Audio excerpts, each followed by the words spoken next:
Luces y sombras. El esplendor silencioso de Isabel Preisler. En los dorados salones de la alta sociedad española, Isabel Preisler siempre fue sinónimo de elegancia, sofisticación y discreción.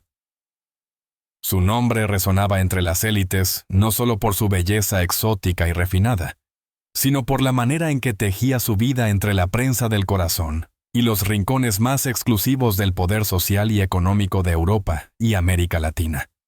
Desde sus primeros años en Manila hasta su ascenso fulgurante en el mundo del papel couché español, Isabel se convirtió en un ícono de la feminidad moderna, un símbolo de resiliencia y de un estilo inquebrantable.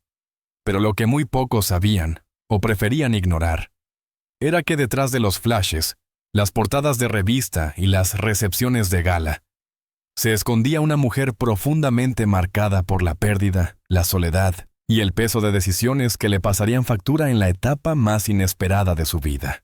Este primer nos adentra en los orígenes de Isabel Preisler, no como la figura pública que el mundo conoció, sino como la joven que llegó a España en busca de oportunidades y terminó atrapada entre los códigos silenciosos de la fama, el amor y el sacrificio personal.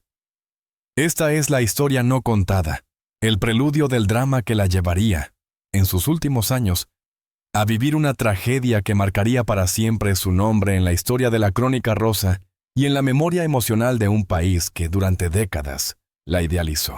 Una infancia lejana. Manila y la raíz de su fortaleza. Isabel Preisler nació en Manila, Filipinas, en el seno de una familia acomodada, en una época en que el país aún llevaba los vestigios culturales del colonialismo y del catolicismo arraigado. Su padre era un exitoso empresario, y su madre, una mujer culta y refinada que se ocupaba de la crianza de sus hijos bajo una estricta educación católica. Desde muy joven, Isabel mostró un carácter fuerte y una presencia magnética. No pasaba desapercibida ni en su colegio, ni en los círculos sociales de la clase alta filipina. Su adolescencia transcurrió entre internados religiosos, veranos de lujo y un creciente deseo de salir al mundo. Fue ese deseo el que la impulsó, a los 17 años, a dejar Filipinas y trasladarse a Madrid para estudiar en un internado femenino, siguiendo los pasos de otras jóvenes de familias bien posicionadas que buscaban una formación en Europa. Nadie podría haber imaginado entonces que esa joven de ojos almendrados y educación exquisita estaba destinada a convertirse en uno de los rostros más influyentes del panorama social español del siglo XX. La llegada a España. Primeros pasos hacia la leyenda instalada en Madrid. Isabel comenzó a integrarse en el entorno social con una soltura que sorprendió a todos. En pocos meses dominaba el idioma. Entendía los códigos sociales y se movía con naturalidad en ambientes que muchas jóvenes de su edad ni siquiera podían soñar. Fue precisamente en una de esas fiestas privadas, en una casa de la calle Serrano, donde conoció a Julio Iglesias, un joven cantante prometedor, que aún no sabía que estaba a punto de convertirse en una superestrella global. Su relación con Julio no solo la catapultó a la atención mediática, sino que la introdujo en un mundo de fama, excesos y compromisos que cambiarían el rumbo de su vida para siempre. Se casaron en 1971, y aunque su matrimonio duró apenas 7 años, de esa unión nacieron 3 hijos: Chabeli, Julio José y Enrique Iglesias, todos destinados a seguir los pasos de sus padres en el mundo del espectáculo. Pero más allá de los hijos y los flashes, el matrimonio con Julio Iglesias fue también el inicio de una serie de rupturas emocionales que marcarían la vida de Isabel. La infidelidad, las ausencias prolongadas y la presión de los medios sembraron en ella una herida que nunca terminaría de cicatrizar.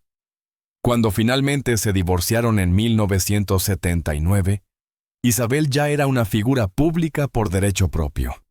Sin embargo, su dolor más íntimo comenzaba a formar parte de su legado no dicho. Reinventarse tras el divorcio. La dama de hierro del papel couché. Lejos de desaparecer tras su separación de Julio Iglesias, Isabel decidió mantenerse en la vida pública, pero en sus propios términos.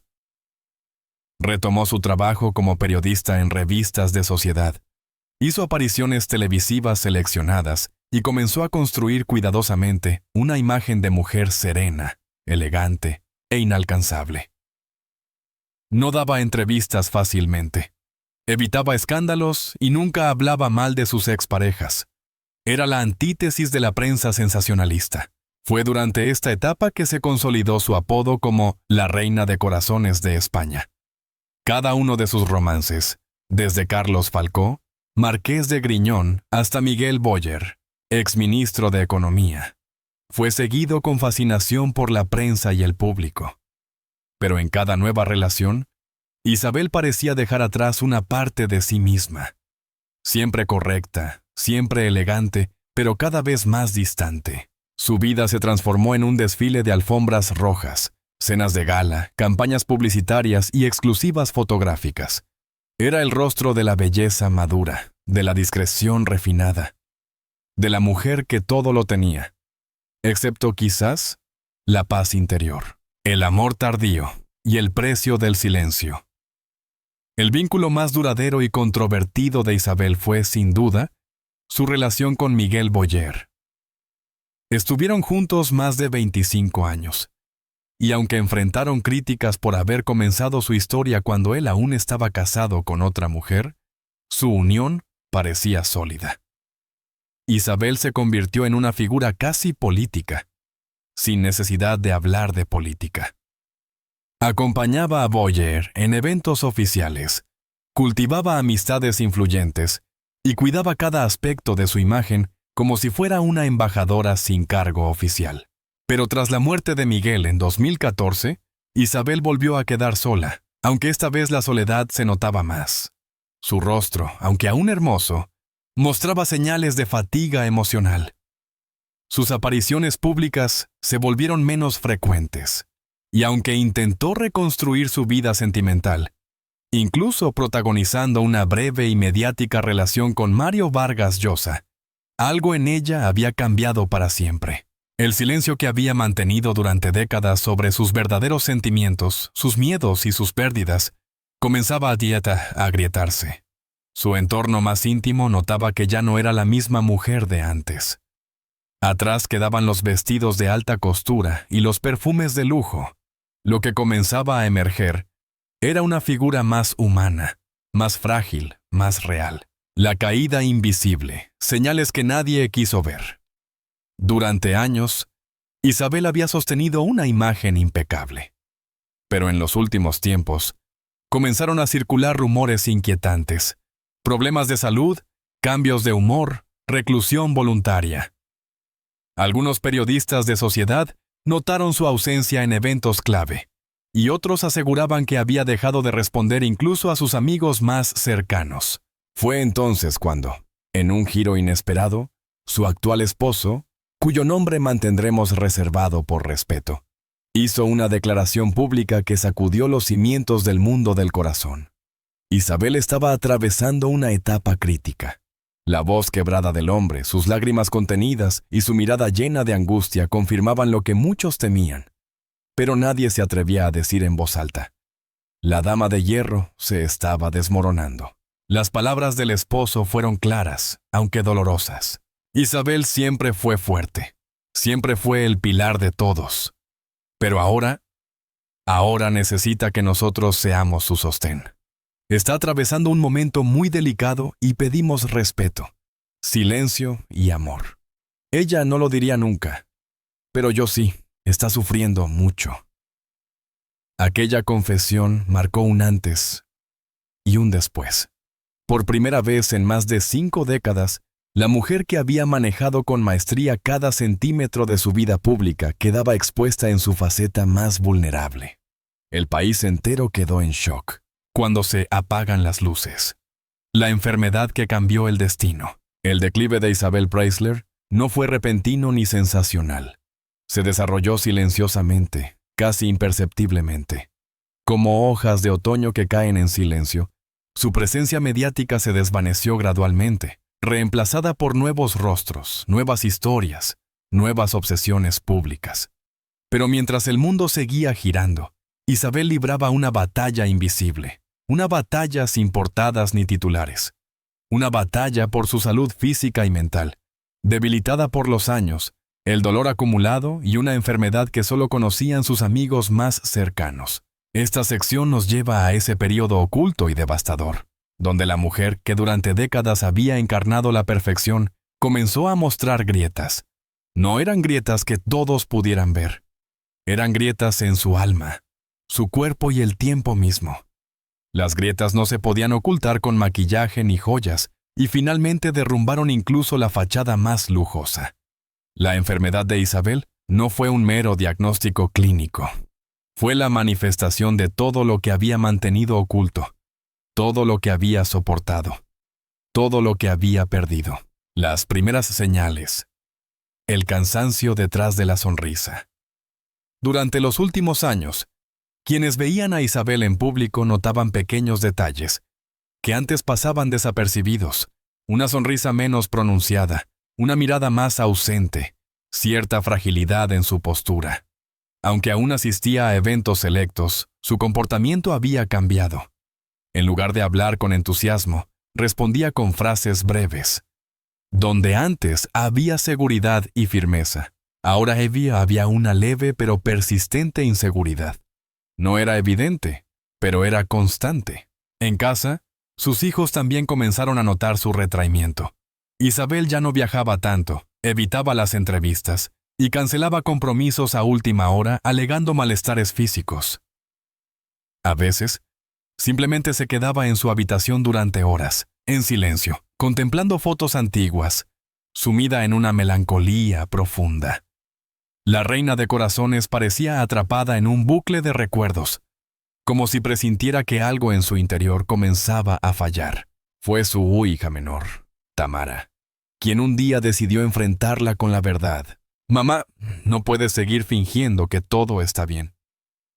Te estás apagando». Isabel, en un gesto inusualmente sincero, bajó la cabeza y, por primera vez en años, dejó caer una lágrima delante de su hija. Aquella lágrima fue el presagio de todo lo que vendría. El diagnóstico. Una palabra que cambió todo. Tras varios estudios y consultas médicas, llegó el veredicto. Isabel padecía una enfermedad neurológica degenerativa, cuyo nombre su familia pidió mantener en reserva por respeto. Aunque no era terminal de inmediato, sí amenazaba con deteriorar de manera progresiva su movilidad, su memoria y, eventualmente, su autonomía. La noticia fue devastadora. Isabel, que siempre había controlado cada detalle de su vida, ahora debía enfrentarse a lo único que no podía controlar: su cuerpo. En su rostro, el impacto del diagnóstico no fue de miedo, sino de profunda tristeza. No por ella, sino por sus hijos, por su esposo, por la imagen que había construido durante décadas y que ahora se venía abajo. «¿Cómo voy a dejar que me vean así?», le dijo una noche a su médico, con la voz quebrada. «No quiero que me recuerden enferma». La enfermedad no solo amenazaba su salud, sino su legado. Y eso, para Isabel, era incluso más doloroso. El aislamiento voluntario. Entre la negación y el dolor. A partir del diagnóstico, Isabel tomó una decisión radical: retirarse por completo de la vida pública. Dejó de asistir a actos, canceló campañas publicitarias y se negó a conceder entrevistas. Su casa se convirtió en su refugio, pero también en su prisión. Instaló un pequeño salón en el ala norte de la mansión, rodeado de libros, fotografías familiares y flores frescas. Pasaba horas escuchando música clásica, leyendo poesía o simplemente mirando por la ventana. Rechazaba visitas, incluso de amigos cercanos, y se comunicaba con el mundo únicamente a través de notas manuscritas que su asistente personal transmitía con discreción. La prensa, intrigada por su desaparición repentina, comenzó a especular. Algunos hablaban de una posible depresión, otros de un conflicto familiar, pero nadie imaginaba la verdad. Nadie sabía que, en esos momentos, Isabel se debatía entre aceptar su destino o luchar contra él con las pocas fuerzas que le quedaban. El esposo que no se rindió. Lágrimas en la penumbra. Durante este periodo oscuro, su esposo se convirtió en su pilar. Aunque Isabel intentó alejarlo por miedo a que la viera deteriorarse, él se negó a abandonarla. Cada día se sentaba junto a su cama, le leía fragmentos de sus libros favoritos o simplemente le tomaba la mano en silencio. Nunca la presionó, nunca la forzó a hablar. Solo estaba allí, acompañándola en su tristeza. Fue él quien, viendo que el mundo seguía preguntando por ella, decidió romper el silencio en una rueda de prensa inesperada. Su voz, habitualmente serena, tembló al comenzar a hablar.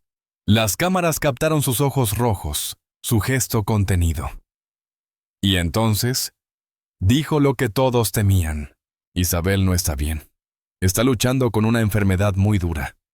Ha sido valiente, fuerte, pero ahora necesita tranquilidad. Pido respeto por ella, por nuestra familia.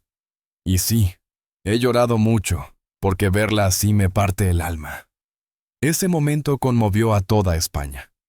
Por primera vez, el hombre que había sido una figura discreta al lado de Isabel, se convirtió en portavoz de su dolor. No por protagonismo, sino por amor. Un amor que, como él mismo confesó, no esperaba encontrar tan tarde en la vida, pero que ahora era lo único que le daba sentido a sus días. Los hijos frente a la verdad, unidad familiar y revelaciones. La enfermedad de Isabel sirvió también para unir a una familia que, por años, había estado dispersa entre ciudades, carreras y compromisos. Enrique Iglesias, desde Miami, interrumpió sus giras para viajar a Madrid y pasar tiempo con su madre. Chabeli, siempre reservada, se instaló por semanas enteras en la mansión familiar para estar con ella. Julio José, el más emocional de los tres, confesó en una entrevista que ver a su madre en ese estado era el mayor dolor que había experimentado en su vida. Pero no todo fue tristeza. En esos días de intimidad forzada, los hijos redescubrieron a su madre no como la figura pública que el mundo admiraba, sino como la mujer vulnerable que había sacrificado tanto por ellos. Supieron de sus miedos, de sus dudas, de las veces que quiso dejarlo todo pero no lo hizo por amor a ellos. En una tarde de verano, mientras miraban viejos álbumes de fotos, Isabel murmuró: si volvieran a nacer, haría todo igual. Incluso con este final, la mujer detrás del mito Isabel Preisler siempre fue vista como un símbolo de elegancia y éxito. Pero detrás de la fachada perfecta, había una mujer marcada por pérdidas. Su matrimonio fallido con Julio Iglesias, la trágica muerte de Miguel Boyer, las exigencias de una vida bajo el escrutinio público y, finalmente, una enfermedad que la obligó a mostrarse tal como era, humana, frágil, vulnerable. En esos días silenciosos, Isabel entendió que su verdadera herencia no serían las portadas de revista ni las campañas de lujo, sino la forma en que había amado, protegido y resistido. En su vulnerabilidad encontró dignidad. En su enfermedad, descubrió una verdad que jamás se había permitido aceptar: que ser fuerte no significa esconder el dolor, sino saber compartirlo. El último testamento. Secretos, confesiones y despedidas. Los días de Isabel Preisler comenzaron a dividirse en pequeños y silenciosos rituales. El amanecer con el canto de los pájaros en el jardín, una taza de té caliente servida por su fiel asistente a las 7 en punto, la lectura pausada de viejas cartas guardadas en una caja de terciopelo rojo. La enfermedad seguía atormentándola, persistente y silenciosa, acercándose como una sombra imparable. Aunque sus hijos intentaban mantener una actitud optimista, y su esposo siempre la apoyaba, Isabel sabía, con dolorosa certeza, que se acercaba al final de su vida, pero no le temía a la muerte. Lo que la atormentaba eran las cosas que permanecerían para siempre en el olvido, cosas que nunca se había atrevido a confesar públicamente, ni siquiera a sí misma. Emociones reprimidas durante décadas, nombres, errores, secretos familiares, arrepentimientos y pequeñas victorias que nunca había compartido con nadie. Por primera vez en su vida, decidió hablar. Ni ante las cámaras, ni ante la prensa, pero tampoco delante de sus seres queridos. Así fue como hizo las paces con el pasado, partió en paz, cerrando el círculo. Esta sección revela el lado más humano, íntimo y profundo de Isabel Preisler. Sus últimas cartas, sus confesiones inesperadas, sus actos de reconciliación. Porque incluso la mujer más perfecta, la más inalcanzable, la más admirada, necesita despedirse de quienes ama, pero sobre todo, de sí misma. Las cartas de despedida. Cada hijo, una verdad. Durante varias semanas, Isabel se dedicó a escribir a mano cartas para cada uno de sus hijos. No se trataba de simples palabras de adiós, sino de confesiones íntimas, reflexiones personales y consejos que solo una madre puede dar. Cada carta era diferente, adaptada a la historia compartida con cada uno de ellos. A Chabeli, su primogénita, le escribió con una mezcla de dulzura y pesar. Le confesó que siempre había visto en ella a su reflejo, su continuación, pero que le dolía profundamente no haber podido estar tan presente durante su adolescencia, marcada por los viajes, las mudanzas y los divorcios. Le pidió que no repitiera el mismo patrón de silencios, que se permitiera llorar, dudar, amar libremente. Le dejó una frase subrayada. No heredaste mi estilo, heredaste mi alma. Cuídala. A Julio José, el más sensible de sus hijos, le abrió su corazón como nunca antes. Le habló de su tristeza al ver cómo muchas veces fue opacado por sus hermanos, y cómo ella había querido darle más, pero no supo cómo. Le agradeció por haber sido su bastón emocional en los peores momentos, especialmente tras la muerte de Boyer. Le confesó que, en secreto, lo consideraba el más parecido a ella, en sensibilidad, en intuición, en capacidad de amar. Tú siempre viste lo que nadie más veía. Le escribió. A Enrique, su hijo más famoso, le dedicó una carta sobria, pero intensa.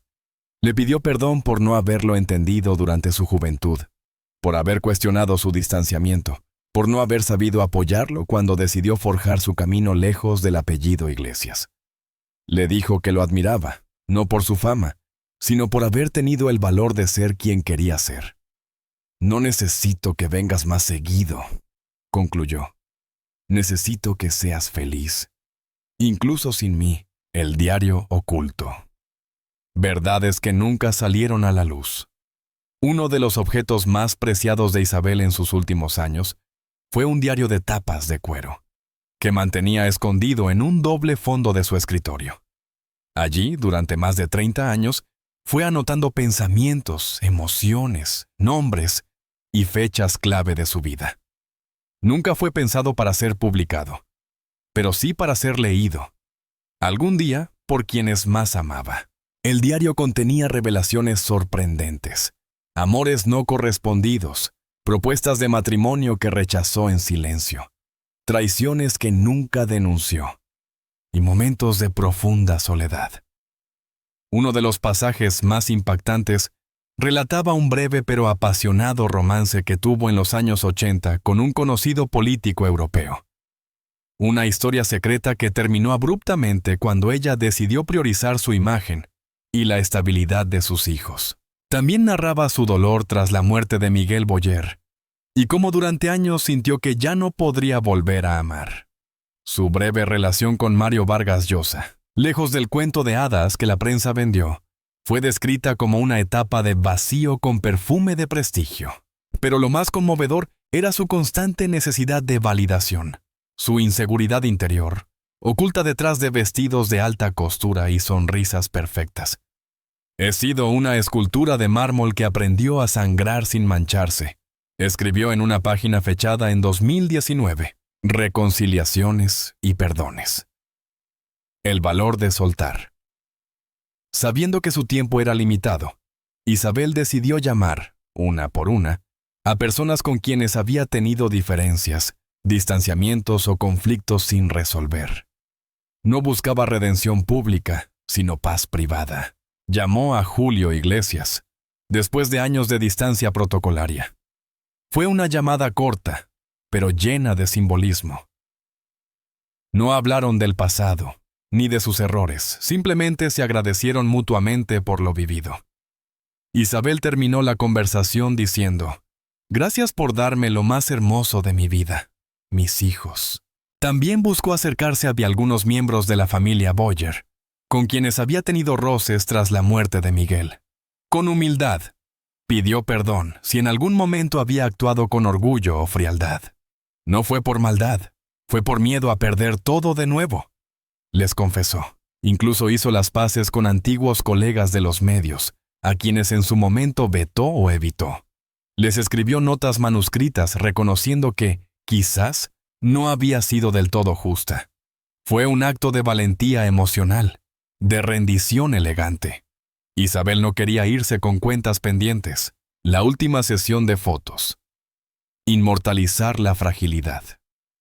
En un gesto inesperado, Isabel aceptó ser fotografiada una última vez por un reconocido fotógrafo español con quien mantenía una amistad de años. No quería una portada, ni una entrevista. Quería una imagen en la que se la viera tal como era ahora. Sin maquillaje excesivo, sin joyas, sin poses. Sentada en su butaca favorita, con un chal sobre los hombros, la mirada fija en el horizonte. La sesión duró menos de una hora. El fotógrafo, visiblemente conmovido, describió el momento como el retrato de una emperatriz despidiéndose de su imperio. Aquella foto no fue publicada en su momento, pero según el deseo de Isabel, debía ser entregada a cada uno de sus hijos tras su partida, con una nota que decía: «Así quiero que me recuerden. Serena, libre y en paz. Preparativos finales». Una ceremonia íntima, una voluntad clara. Contrario a lo que muchos podrían imaginar, Isabel dejó instrucciones precisas para su despedida. No quería un funeral multitudinario, ni flores costosas, ni homenajes televisivos. Deseaba una ceremonia íntima, con sus hijos, su esposo y algunas personas cercanas. En lugar de luto, pidió que se vistieran de blanco. En lugar de discursos, que se leyeran fragmentos de poesía de Rilke, su autor favorito. También dejó una donación generosa para una fundación de investigación neurológica, bajo el nombre de Fundación Esperanza, como legado de su última batalla. Entre sus últimas voluntades, destacó una línea sencilla pero poderosa: «Mi imagen ha sido cuidada toda la vida.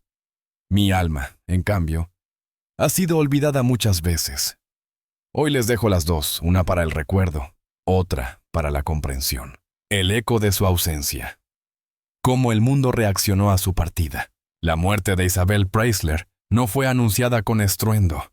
No hubo titulares rojos gritando la noticia ni especiales de televisión interrumpiendo la programación habitual. Tal y como ella lo había pedido, su partida fue discreta, serena, casi poética. Una simple nota enviada por su familia a los principales medios comunicó lo inevitable. Con profundo dolor, la familia de Isabel Preisler informa que ha fallecido en su hogar, rodeada de amor y en paz. Agradecemos el respeto, el cariño y el silencio en estos momentos de recogimiento.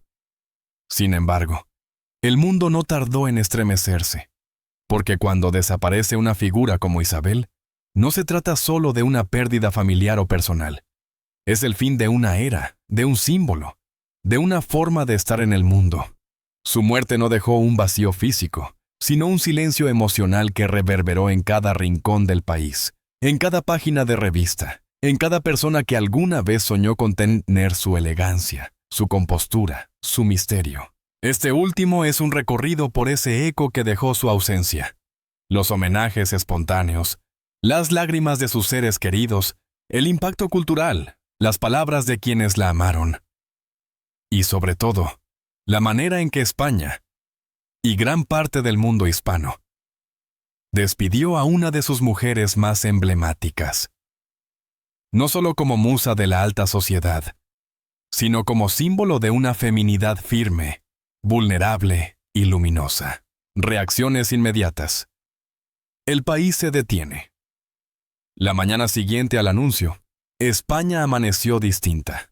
Los programas de televisión que normalmente iniciaban con debates políticos o crónicas del espectáculo, abrieron con imágenes en blanco y negro de Isabel.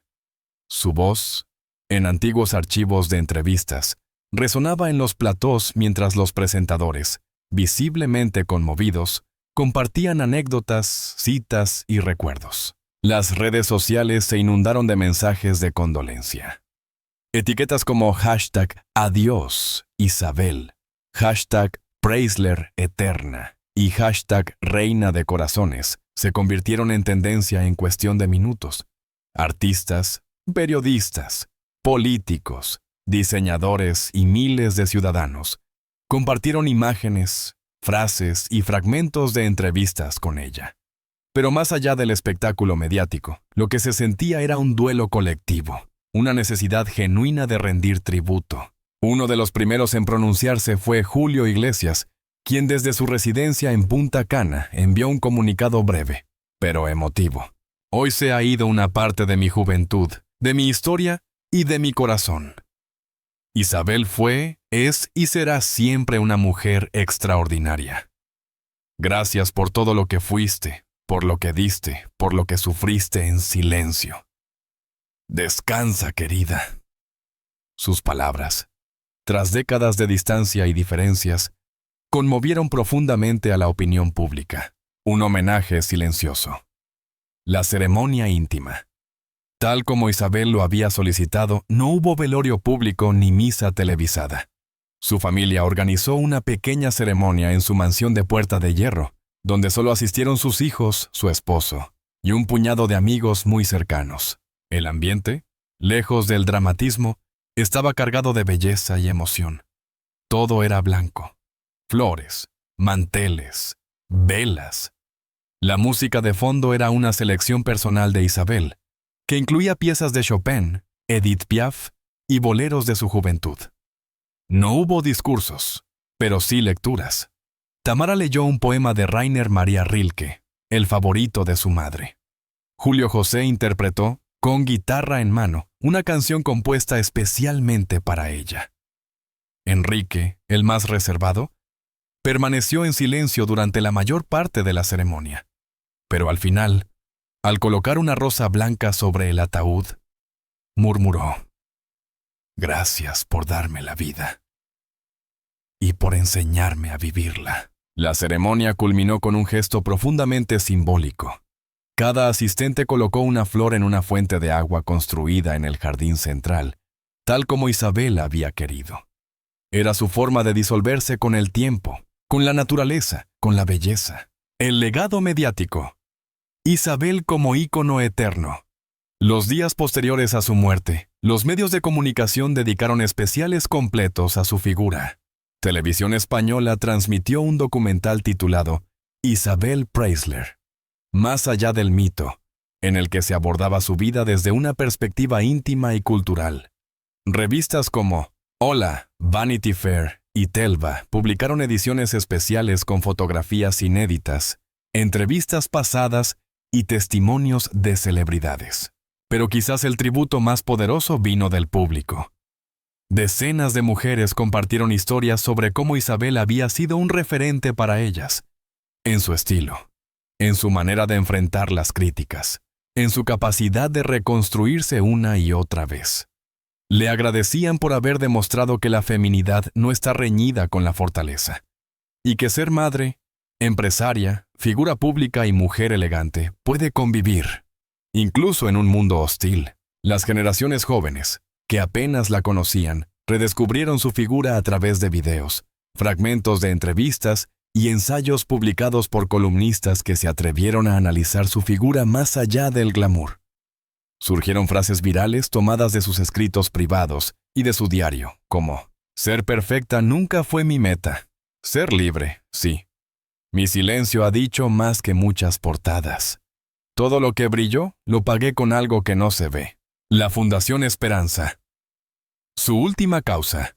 Siguiendo su última voluntad, sus hijos oficializaron la creación de la Fundación Esperanza, una organización sin fines de lucro dedicada a la investigación de enfermedades neurodegenerativas y al acompañamiento emocional de pacientes diagnosticados con patologías crónicas. La fundación, más allá de su labor científica, ofrecía un programa de apoyo emocional para mujeres de la tercera edad. en reconocimiento a lo que Isabel vivió en sus últimos años. En su discurso inaugural, Chabeli dijo: «Mi madre siempre creyó que la belleza verdadera está en resistir sin perder la elegancia. Esta fundación es su legado de lucha, compasión y dignidad».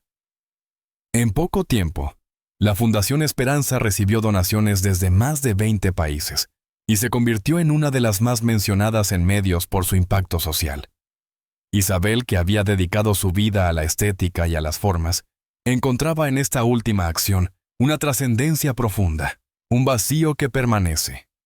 La mujer detrás del nombre. A 6 meses de su partida, la casa de Isabel Preisler permanece cerrada, pero intacta. Su esposo no ha vuelto a conceder entrevistas. Se le ha visto pasear por los jardines en las mañanas, llevar flores frescas a la fuente y sentarse durante horas en la terraza donde solían conversar. Cada rincón de la mansión guarda una historia, una frase, una mirada de Isabel. Pero más allá de la propiedad, su presencia sigue viva en la memoria de quienes la conocieron, de quienes la vieron en las revistas durante años, de quienes la idealizaron y ahora la comprenden. La figura pública se fue, pero quedó la mujer, esa que amó intensamente, que cayó por dignidad, que resistió enfermedades y pérdidas, que construyó un imperio de silencio y discreción, pero que en sus últimos años se permitió ser vulnerable, real, humana, cuando el adiós no es el final. En una de las últimas páginas de su diario, Isabel escribió: «He vivido muchas vidas en una sola. Fui hija, madre, amante, musa, empresaria, ícono, pero sobre todo fui mujer. Una mujer que aprendió a sostener su mundo con tacones, pero que ahora, al quitarse los zapatos, se encuentra por fin con la verdad, que lo único que permanece es el amor, y eso, gracias a Dios, lo tuve». Así se despidió Isabel Preisler. No con estruendo, sino con belleza. No con tragedia, sino con elegancia. No con miedo, sino con luz.